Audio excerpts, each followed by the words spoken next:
Bienvenidos amigos y amigas al Paseo de los Libros. Soy Juan Jesús Pleguezolo y estoy aquí en Plaza Nueva, Granada, un lugar precioso, más ya es de noche, bastante poético y bueno, muy propio pues, para charlar un rato sobre libros con vosotros.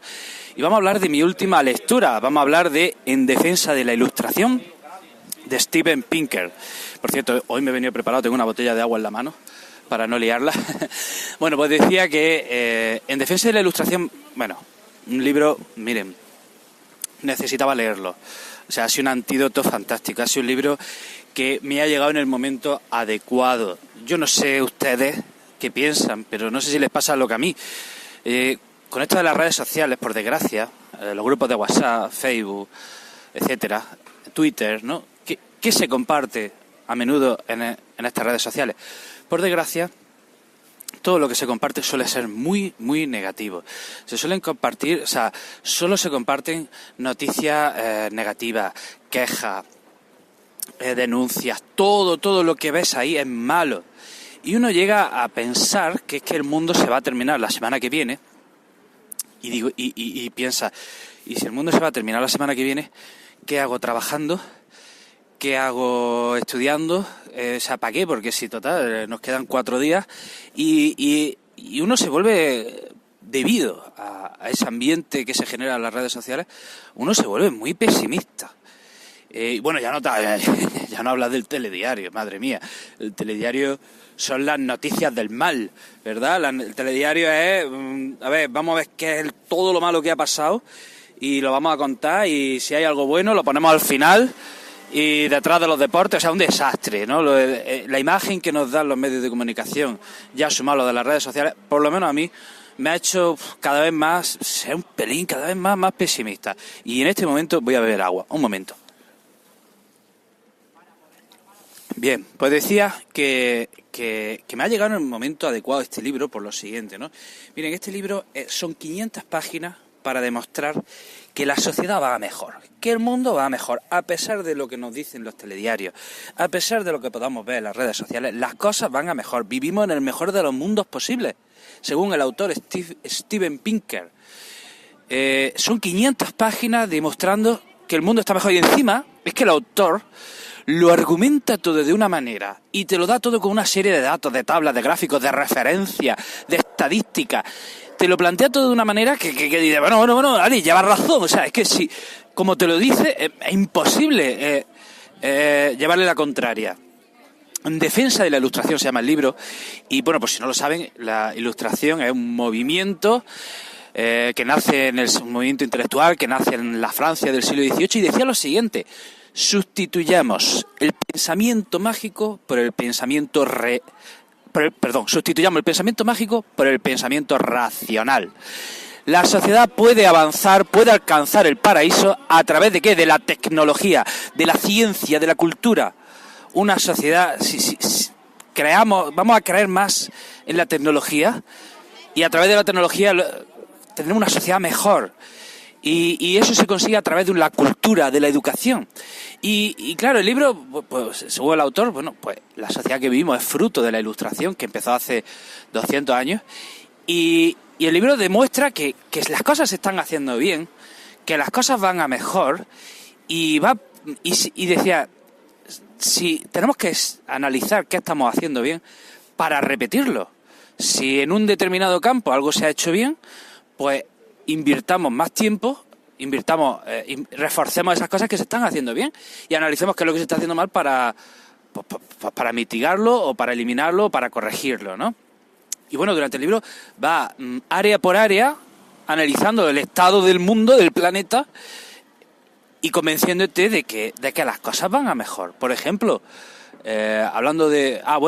empieza el libro poniendo un ejemplo, ¿no? Dice que Obama, en su segundo o tercer año de mandato, dio un discurso hablando contra el bullying, contra el acoso escolar y hablando de que había que eliminar el acoso, que eso era un problema en nuestra sociedad, el acoso escolar, y que eso había que eliminarlo. Y dice el autor, esto hace 30 años era impensable. O sea, que el presidente de Estados Unidos, la nación más fuerte del mundo, haga un discurso donde ponga en el centro del debate nacional el acoso escolar significa que la sociedad va a mejor. ¿Por qué? Porque el acoso escolar de toda la vida lo veíamos como un problema que, bueno, normal, oye, que los niños te pegan en el colegio, se meten contigo, pues chicos, es lo que hay. Así es como se veía, ¿no? Y dice el autor, Steven Pinker, que ahora no, ahora el acoso escolar es un problema social, es un problema, porque bueno, de hecho lo es, ¿no? El acoso escolar te puede llegar a arruinar la vida, te puede crear problemas de por vida, o sea que realmente el problema es grave, pero a lo largo de la historia, de toda la vida eso se ha visto como algo, bueno, normal, te toca, pues te ha tocado. Y no, ahora hasta el presidente de Estados Unidos se preocupa y pone en el centro del debate nacional el acoso escolar. Y dice, ¿esto es qué significa? Que vamos a mejor. Y bueno, en el libro va capítulo por capítulo analizando el estado del mundo, convenciéndote de que las cosas van a mejor. Por ejemplo, en un capítulo hablando de la vida, pues dice que, por ejemplo, una de las mayores tragedias que hay en la vida, que es que se nos muera un niño, la mortalidad infantil, pues eso se está reduciendo a mínimos históricos. Comenta, por ejemplo, que en África, en 1960, moría 1 de cada 4 niños. Pues en el 2015 moría 1 de cada 10 niños. Y comenta, no recuerdo la estadística, que a nivel global, en ese periodo de tiempo, se ha descendido la mortalidad infantil del 18 al 4%. O sea, esto es un signo bueno, o sea, esto es una conquista de la humanidad, se mire como se mire. También comenta, por ejemplo, que otra tragedia que antes era común y que ahora cada vez lo es menos, la muerte en el parto de la madre. O sea, dar a luz era un peligro para la madre. Decía que en Estados Unidos hace 100 años, para una mujer dar a luz tenía el mismo peligro de muerte que tener cáncer de mama. Y hoy, pues eso se ha también reducido a mínimos históricos. Ya no es en los países desarrollados, y empieza a serlo también en los países subdesarrollados, ya no es un peligro para la madre el morir durante el parto. Habla, por ejemplo, habla de la vida. Espérate, voy a sacarme la chuleta que se me ha olvidado. Muchas cosas, un momento. Tengo un montón de ideas, pero mejor vamos por orden. Bueno, el tema de la salud, bueno, interesantísimo. Va haciendo una enumeración de enfermedades y epidemias que a lo largo de la historia han matado a millones de personas y se han eliminado. ¿Cómo? Pues a través de la ciencia, de la tecnología, de médicos, de investigadores que se han empeñado en eliminar enfermedades y lo han conseguido. Y dice, fíjense, una cosa que me impactó mucho.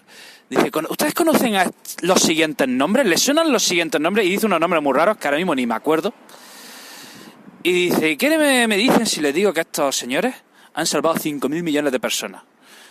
Y efectivamente empieza a enumerar caso por caso, y estos señores son investigadores que han descubierto vacunas que han eliminado enfermedades que hubiesen acabado con 5.000 millones de personas. O sea, es que esto lo vemos en una película y nos creemos que hablan de los Vengadores. Pues dice, bueno, no, esto es una conquista de la humanidad, esto es una conquista de la ciencia, de la tecnología, de nuestra sociedad que ha avanzado.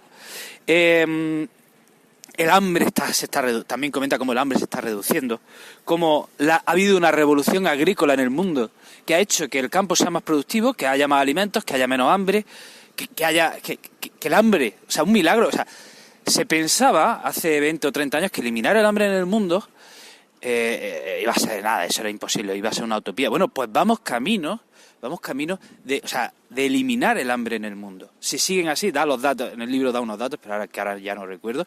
El libro da una serie de datos como en unos años, que no está lejano, en unos años muy próximos, el hambre se va a eliminar de África, que es el continente hasta ahora más afectado por este problema. Y habla, por ejemplo, de los alimentos transgénicos, de los cultivos transgénicos, y dice que cuidado con atacar y criticar el tema de los cultivos transgénicos, porque estos cultivos han hecho que haya más alimentos, más baratos, igualmente nutritivos, y esto beneficia precisamente a los países más pobres, o sea, el poder producir alimentos más económicos a menor precio precisamente va a beneficiar a las naciones más pobres. Así que dice, cuidado con el tema de atacarlo. Por ejemplo, un tema muy interesante, el tema de la riqueza. Se tiene la creencia, de que la riqueza es un juego de suma cero, es decir, si tú ganas 2, yo pierdo 2. Si ganas 3, otro pierde 3. Lo que uno gana lo tiene que perder otro. Dice que siempre se difunde la creencia de que la riqueza es un juego de suma cero y que para que haya ricos tiene que haber pobres.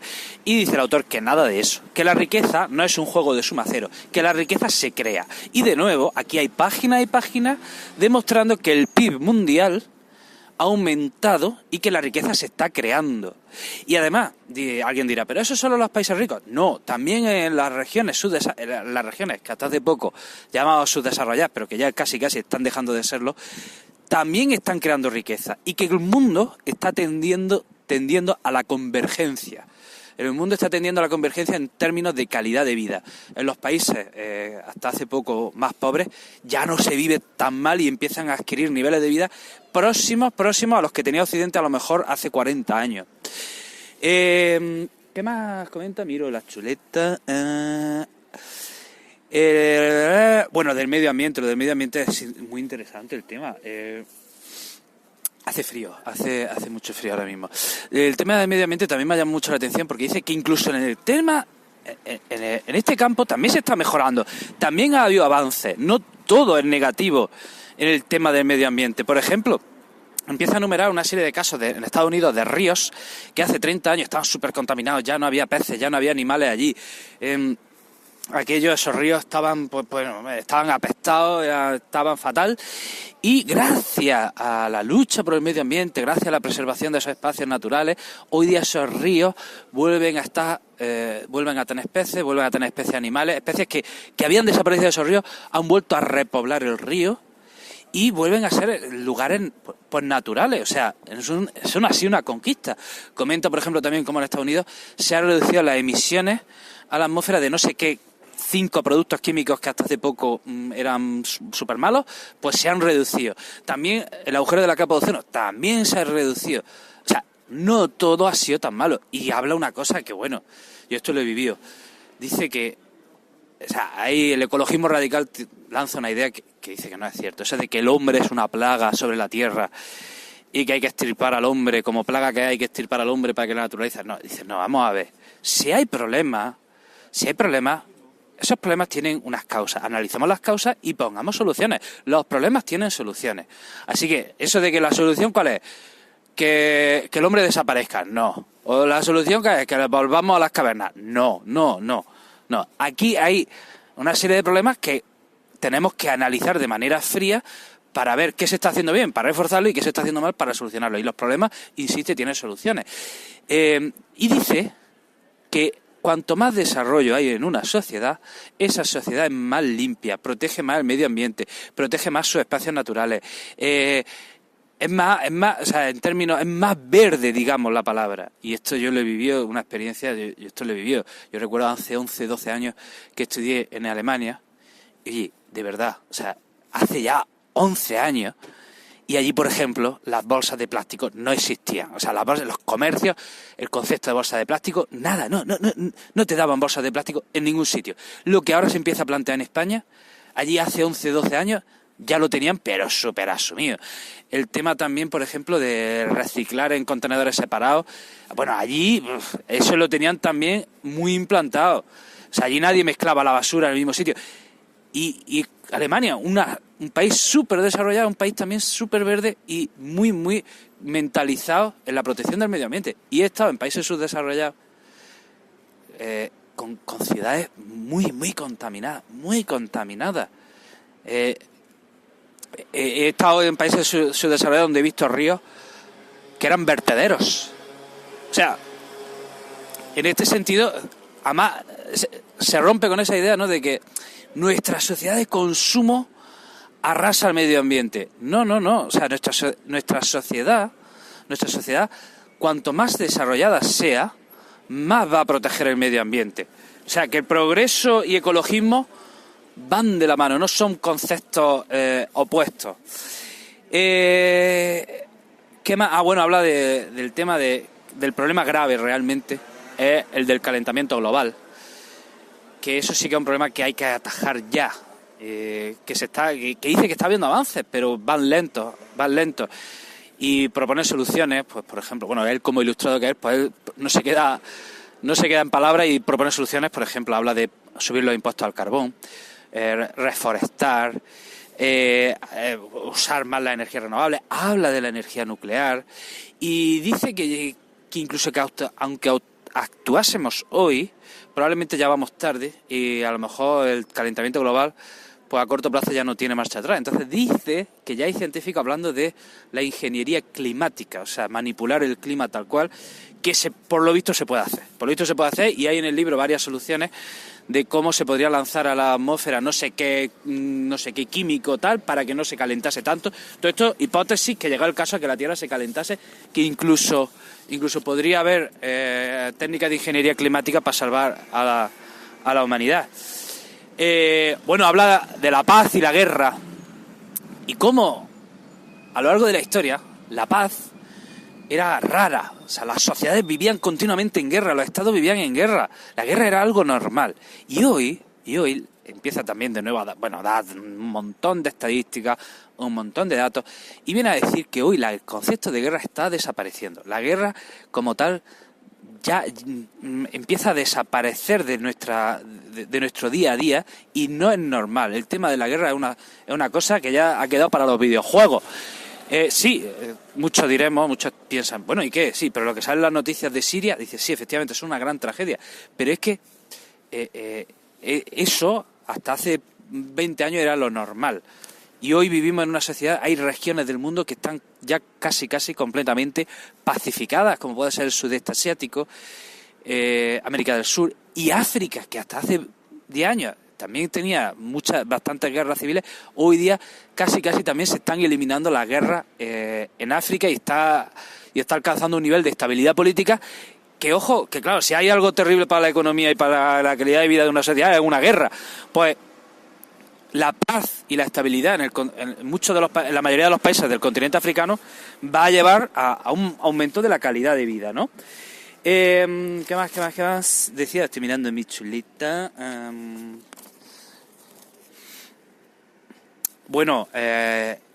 Sí, interesante, también hablando de la guerra, que lo que sucede también con lo de la guerra es que la guerra está pasando a ser un concepto ilegal. Ya no, o sea, la guerra ya no es algo honorífico, ya no es algo honroso para un país, algo honorable para un país, no.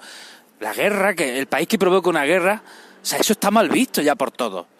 Y entonces eso es una gran conquista de la humanidad. Y una cosa también se me olvidaba, el tema de las armas nucleares, que llama la atención. Dicen, vivimos bajo el peligro de un holocausto nuclear, y comenta que, atención, que voy a decir los datos por encima porque ya no los tengo apuntados y los voy a decir muy por encima, pero algo así como que hace 40, 50 años había unas 30.000, 40.000 cabezas nucleares y hoy día hay 11.000 cabezas nucleares.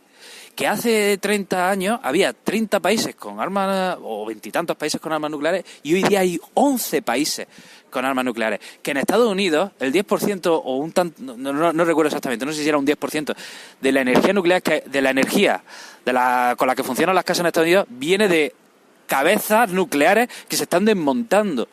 Y que no sería raro llegar a un punto en el que los países empezasen a desarmarse de manera voluntaria, es decir, que un país, imaginemos, Obama ya lanzó esta idea en un discurso de desarmarse de armas nucleares.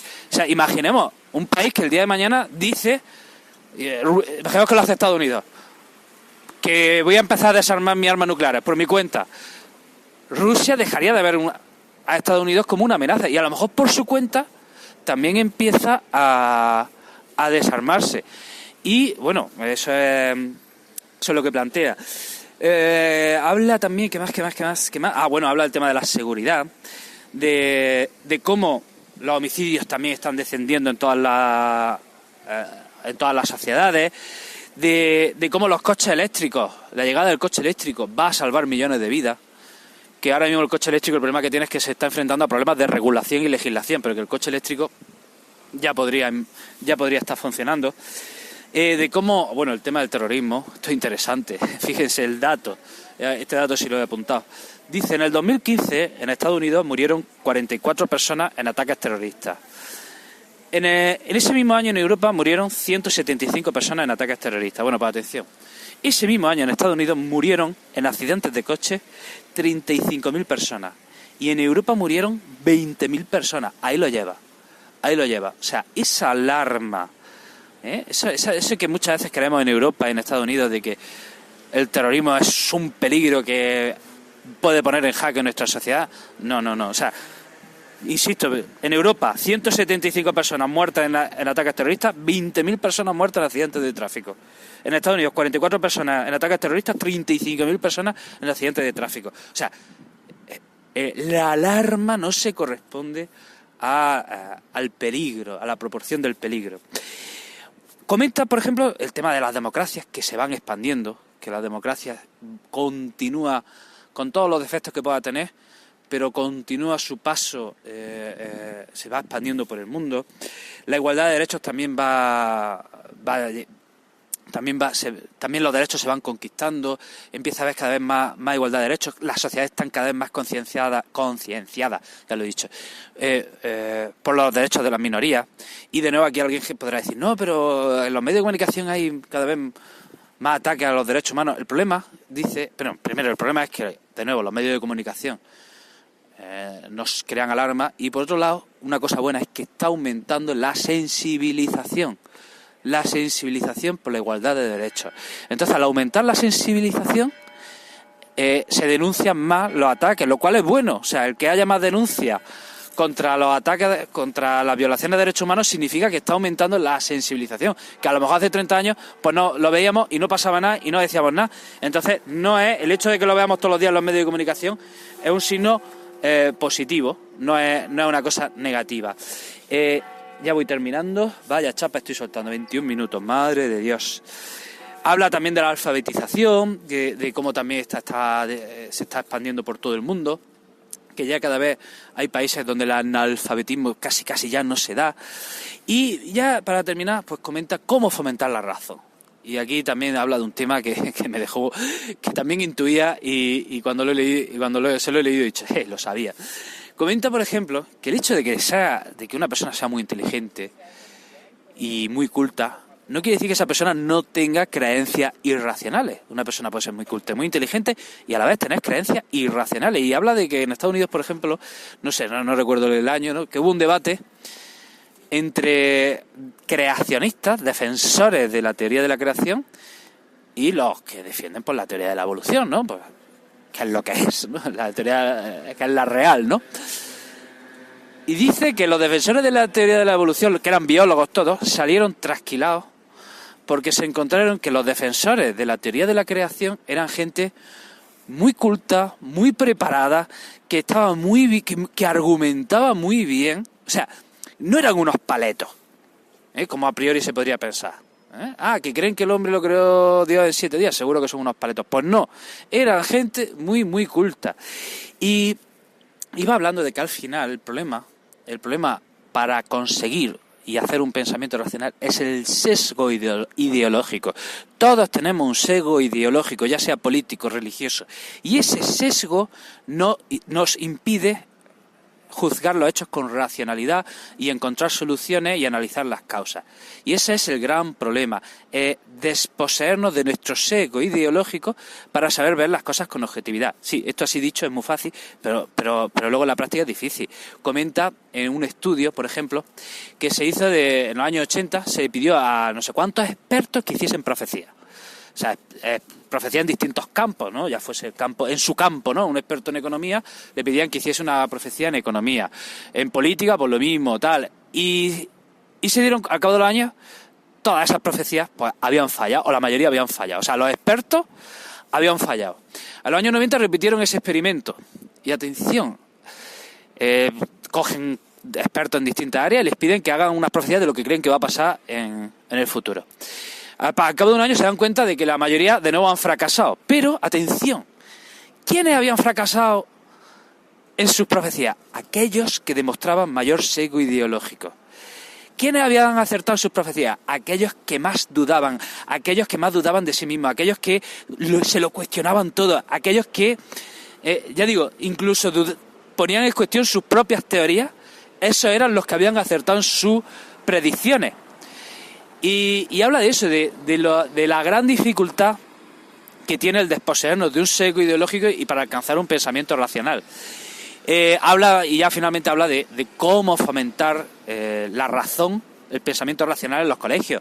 Habla de que debería haber clases de lógica o de pensamiento racional, de que un ejercicio puede ser, por ejemplo, para fomentar el pensamiento racional, y esto es lo que voy a copiar yo para mis clases, bueno, ya lo hago en el fondo, pedirle a un alumno, si un alumno tiene una postura ideológica, pues de lo que sea, pedir a ese alumno que lo explique, su postura, porque a menudo creemos que estamos convencidos de algo, pero cuando tenemos que explicarlo, resulta que no estamos tan armados de argumentos como creemos, y eso nos puede hacer plantearnos las cosas.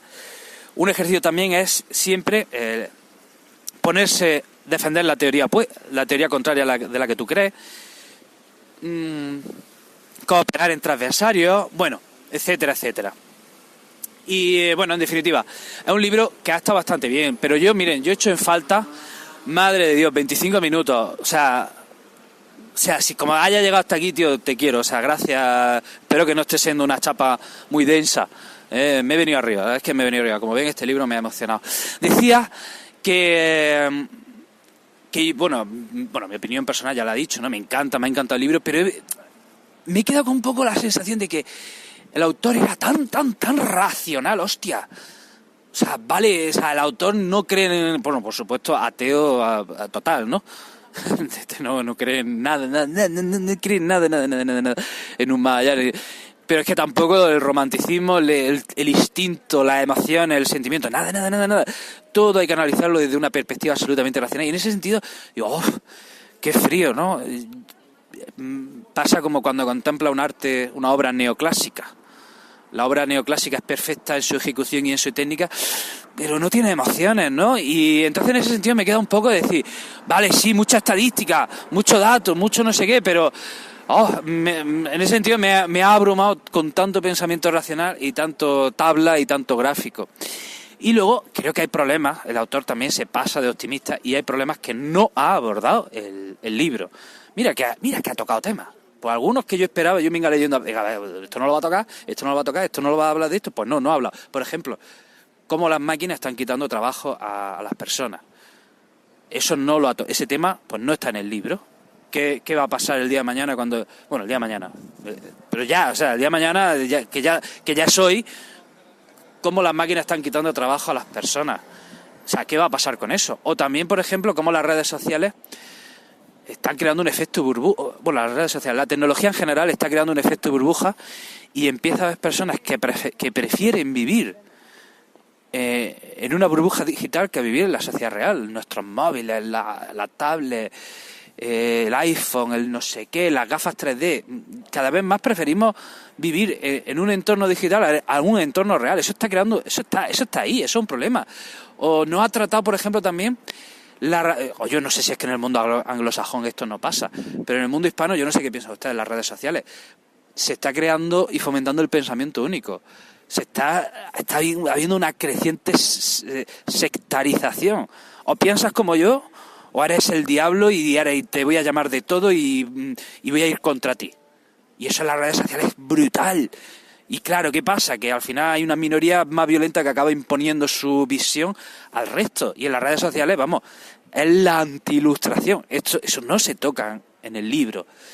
Creo que había algún problema más que veía que no se toca. Bueno, el ego, que las redes sociales también están fomentando una sociedad excesivamente basada en el ego y en la superficialidad y en los likes. Todo eso, todos esos temas, el autor pues se los ha pasado. Mira que son 500 y pico páginas y ahí el autor no lo ha nombrado, pero bueno, ese es mi comentario. En definitiva, bueno, es un libro muy muy interesante.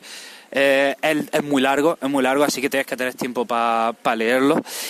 Y ya está, hasta aquí el programa de hoy, amigo y amiga. Espero que te haya resultado interesante, espero que te haya resultado entretenido, que no te haya dormido. Siempre tengo esa obsesión en clase y en mis podcasts de por favor, no quiero ser un plasta, o sea, no quiero de todo menos ser un plasta. Espero no haberlo conseguido y ya me voy a callar, ¿vale? Venga, te mando un abrazo enorme y te espero en el próximo programa. Chao.